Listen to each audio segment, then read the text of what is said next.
Bienvenue, moi c'est Stéphanie, leader chez Avon depuis plus de 17 ans et c'est avec grand plaisir depuis un peu plus de 3 ans que je fais partie de la structure Team Avon en France. Je vous propose sur cette chaîne des vidéos, des tutos, des astuces pour vous permettre soit de vous développer dans votre activité, soit pourquoi pas de découvrir notre société et d'avoir envie de nous rejoindre et pour ça il suffit juste de nous laisser un message.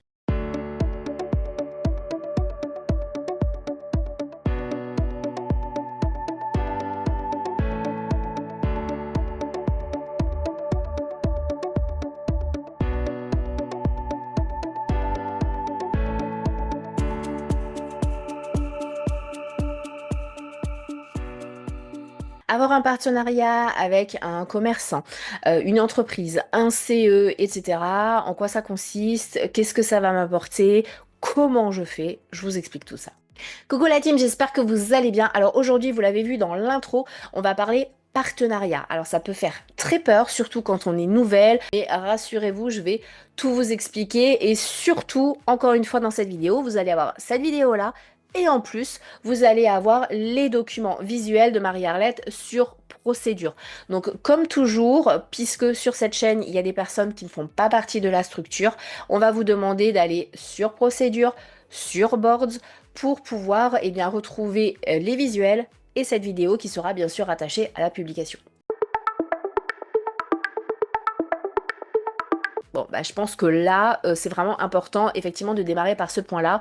Un partenariat, qu'est-ce que c'est? En gros, en quoi ça consiste? Eh bien, c'est très simple. Alors, je ne suis pas là pour vous lire les slides que Marie-Arlette vous a fait sur procédure, mais pour vous donner juste les grandes lignes. Donc, en gros, un partenariat, c'est que vous alliez vous associer, on peut dire, avec un commerçant, avec une coiffeuse, un institut de beauté, une autre indépendante, pourquoi pas, une entreprise, un influenceur, une structure, bref, un autre professionnel. Voilà, en gros, c'est ça, pour que vous y trouviez votre compte et que lui aussi.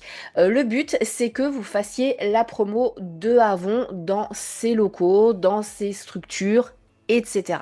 Donc, point numéro un, faire la liste. Mais ça, Marie-Arlette vous l'a mis du coup, si vous regardez cette vidéo au moment où elle sort, dans les actions de la semaine. Faire la liste des commerçants autour de chez vous, chez lesquels vous allez régulièrement, idéalement. Pourquoi? Eh ben, tout simplement parce qu'ils ont l'habitude de vous voir. Il y a quand même un certain climat de confiance qui s'est installé et du coup, eh ben, vous avez plus de chances qu'ils vous disent oui.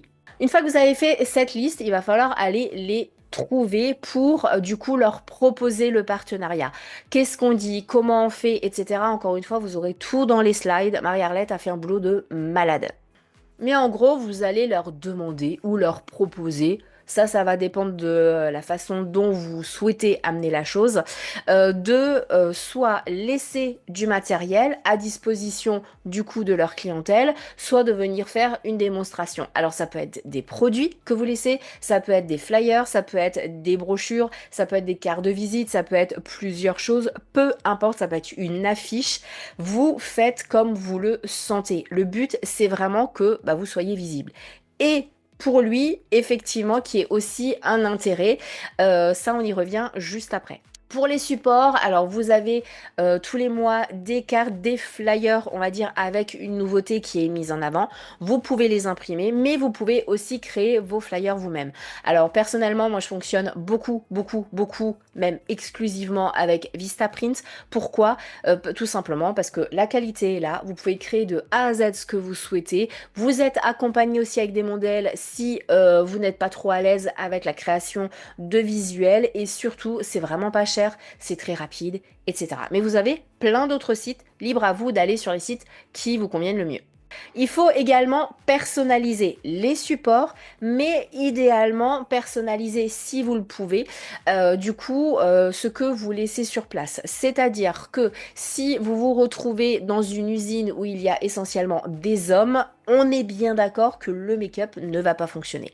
Donc là, il vaut mieux mettre en avant les gels douche, shampoing, etc. puisqu'ils vont en avoir besoin s'il y a des douches dans l'usine. Parfum homme, etc., etc.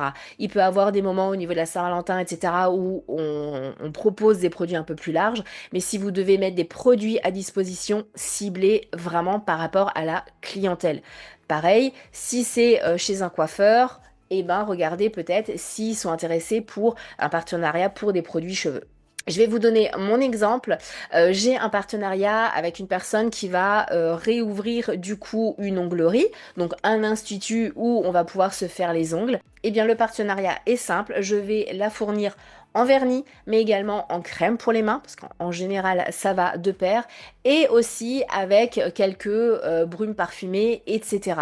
Ça va me permettre du coup de me faire connaître, et elle, eh bien, elle va avoir son stock, une partie de son stock avec Avon. Moi, ça va me permettre de faire du chiffre, et on va mettre à disposition quelques produits pour que les clientes, si elles souhaitent en plus du catalogue qui sera toujours présent, du coup, c'est le catalogue en cours, il y aura des vernis, des crèmes pour les mains à disposition qu'elles pourront acheter de suite si elles ne veulent pas attendre. Autre point dans les bases qui est super important, c'est le suivi. Faites un suivi, il ne s'agit surtout pas, et alors là, ce serait contre-productif et vous allez vous griller purement et simplement.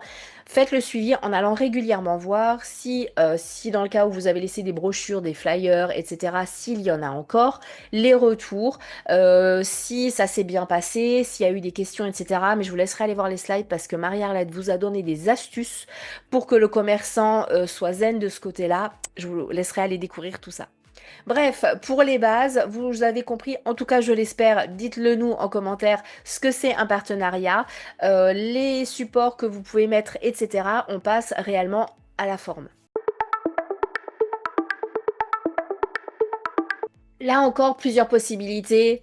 Toujours pareil, je vais me répéter dans cette vidéo, allez voir les slides sur procédure. Vous avez des possibilités multiples.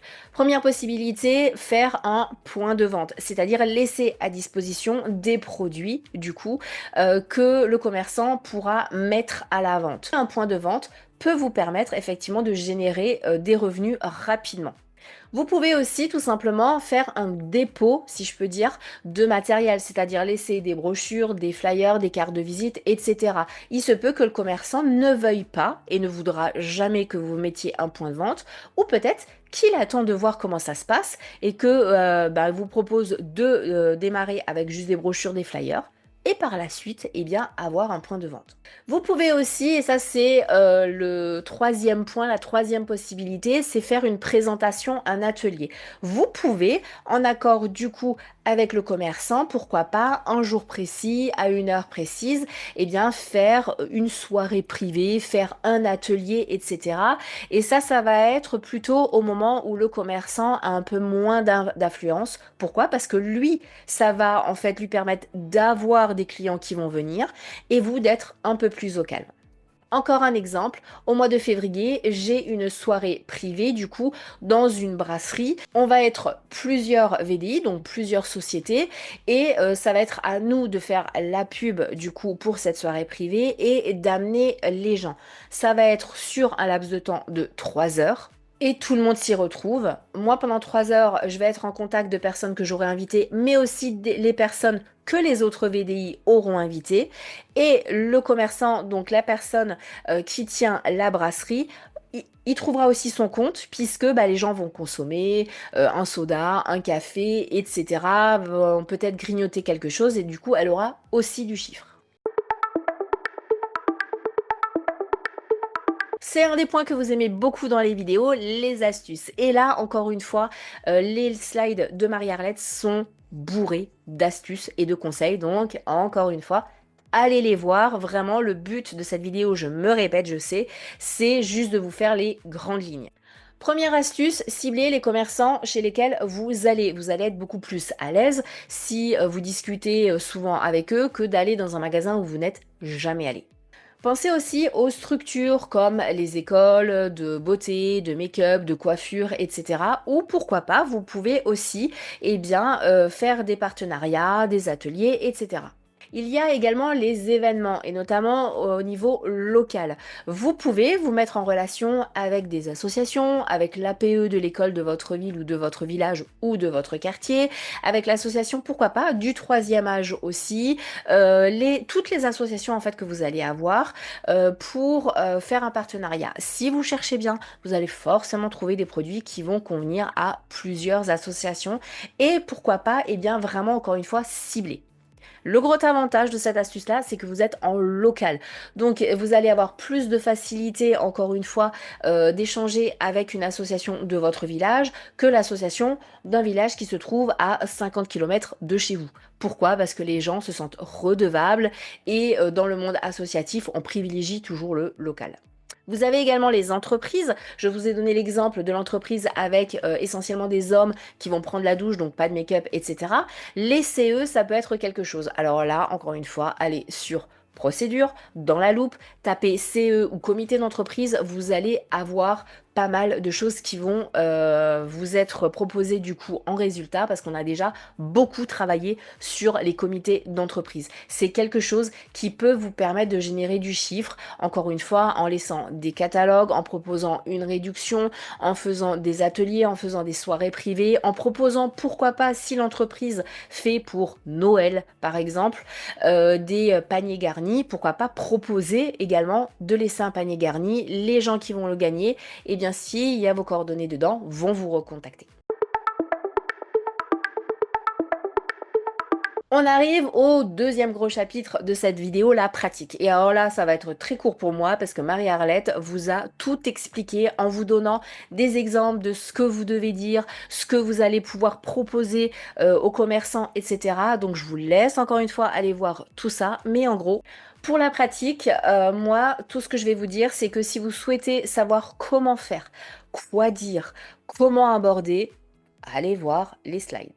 Et je termine cette vidéo en vous rappelant que un partenariat, ce n'est pas que dans un sens.